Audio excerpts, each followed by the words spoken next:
My final reader for this part of the show is Teresa Chacon. Welcome.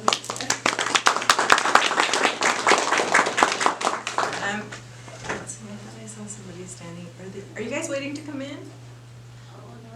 Okay. Oh, you're welcome to be part if you want to. Yeah, there are some seats over here if you want to grab a seat. Yeah, that's exciting. I'm not bored at all. There's a free one right here. You can sit there. All right.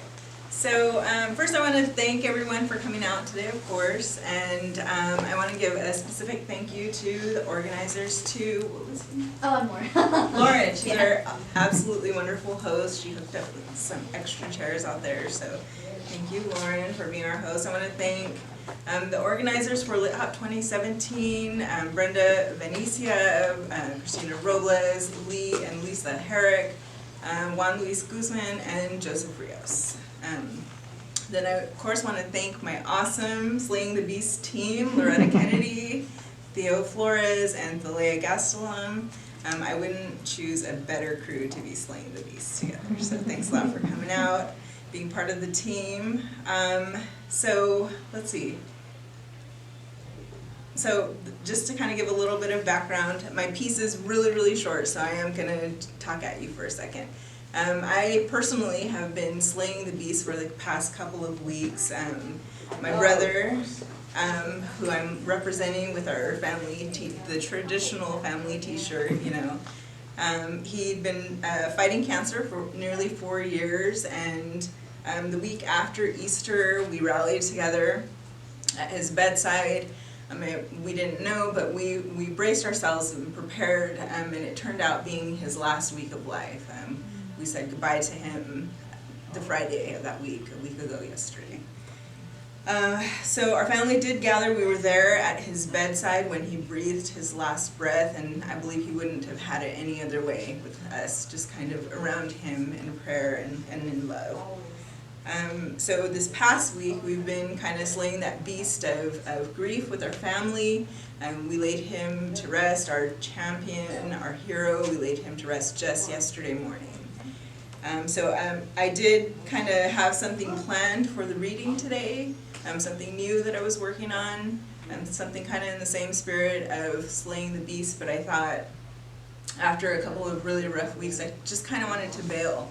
Honestly, I just wanted to have that last goodbye with my brother, crawl into bed with my mama, and stay there for as long as she felt like staying there. But I felt like in the spirit of my brother and the spirit of his strength and his legacy, I felt like being here and making this this little chunk of my reading a reading in his honor. So I thank you so much for joining me and kind of, like I said, letting me talk at you for a second. This piece that I'm going to be reading, I actually gifted it as a writer. If any of you are writers, and then my fellow Slaying the Beast writers, know that, you know, it's a treasure, your little bits of writing. So since I was a really young girl, I've written pieces and given them to family. So about 20 years ago, I wrote this piece for my brother. It's a true story, as true as my mind decided it was. So we were going to the same school. It's the only time I ever went to the same school with my brother, because he's 5 years older than me. It was a K-8 school up in Springville, kind of South Valley, you know, foothills. It was a really small school. We were the only brown faces. We were the only they called us the Mountain Mexicans. So, you know, it was easy to feel different and alone.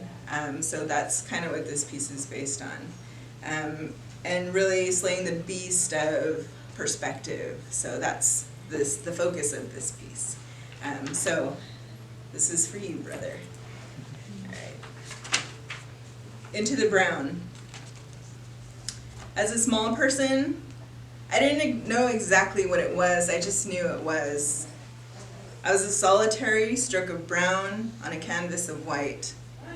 I understood, even at the innocent age of 8, that I was different. I would see only 3 other strokes of brown throughout my days of dominating white that hurt the eyes, hurt the heart. 2 strokes of brown were big brothers, too big to see, too big for me. I knew one other drop of brown in school, but she wasn't in my class. She was a baby, only kindergarten, Leticia. Our class would visit the baby class to read to them, and everyone would pick their favorite little one, the good ones, with bright colored ribbons and bows, clean faces, crisp clothes. Those were always taken first. I never pushed, I didn't choose. I was just left with Leticia, and Leticia left with me. She was a sweet girl, never dirty from playing in the fields like some kids. Still, somehow, I felt their eyes on me. She was different, not the same, not one of the clean ones, bright ribbons and bows. Yes, Leticia, she was different. I was different. I would read to her and she would smile and listen. She played with my long brown hair that I hated. Tight brown plaits folded into long braids like rope hanging around or above my ears and resting at my neck. Leticia would take and twist our long braids together. Hers and mine, they mixed and separated, and the separation of brown was lost, one into the other, binding and making a rope thicker and stronger. In annoyance, I would shoo her little hands and unravel the joining of our braids, breaking the strength of that bind. I was embarrassed. The others didn't play with braids. The others had cascades of gold licking down their backs, free to float and dance in the breeze. It wasn't like mine, tight, braided, bound, and brown. The kids, they were never really mean to me, like kids can sometimes be. But they were never really nice either. Pink party invitations, gold, best friend bracelets, never shared between white hands and brown. It was spring. School days were running long as we prepared for summer break.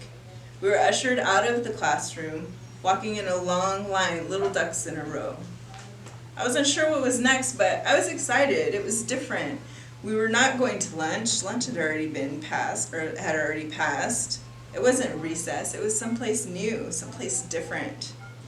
After a long walk through the halls of the school, we entered this vast space. A cool, dark room enveloped us. We walked with trepidation, like entering a cave. Chills cooled the skin, and I looked down to see if hairs were standing on end. My arms had transformed to a midnight blue. My arms, their arms. We shared the same blue spread through the dark canvas of that space. The only light came from the stage before us. The red velvet curtains stood guard, concealing the entertainment of the day. We found our seats, each class from kindergarten to 8th grade, occupied rows and our bottoms perched at the edge of velvet seats. Lights worked in sync with the music. They beamed from above and bled across the stage as the curtains parted and revealed two boys dressed in gray. One drop of white and a drop of brown against the velvet red and bleeding lights. He was the same as me, I thought, that drop of brown. He stood with a confidence I couldn't recognize. That brown we shared, it didn't bother him. A smile, no, a smirk crept in the corner of his lips. There was mischief there. Those eyes and that smirk spoke to me from across the room. He was different. We were different. I sat with my class, teetering on seats, our little heads anxiously pressed forward, waiting to be served with entertainment. The lights dimmed, and the show took flight. They moved in sync with break-dancing music that beat in our ears. That drop of brown moved smooth across the dark canvas, and that drop of white followed as a shadow reflecting the brown on the stage. We were bursting and giggling and screaming. At one point, I hopped up on my seat and tucked my legs beneath me. I thought I'd pee from the excitement. He was so free and precise. His arms and hands moved and flowed. The shadow of white matched move for move. Their routine seemed second nature, even though I had watched them practice. Still, on that stage, they moved steady, rocking each beat of the hip-hop sound. As their bodies moved together, mesmerizing the crowd, my heart thumped to the same beat. I was bursting. I could feel my heart beating in my throat. I felt a cry rising from deep, deep in my belly. Taken by the excitement, I pushed myself on the chair, perched on my knees, and screamed with the crowd. Their screams were the same, but wait. I thought, no, not mine. Mine weren't the same. I hopped off my chair and stood, my words raging through the crowd. That's my brother! My cheers and screams, they were different. He was different. We emerged from the cave, and all that was once blue and dark and concealing was lost in the sunlight.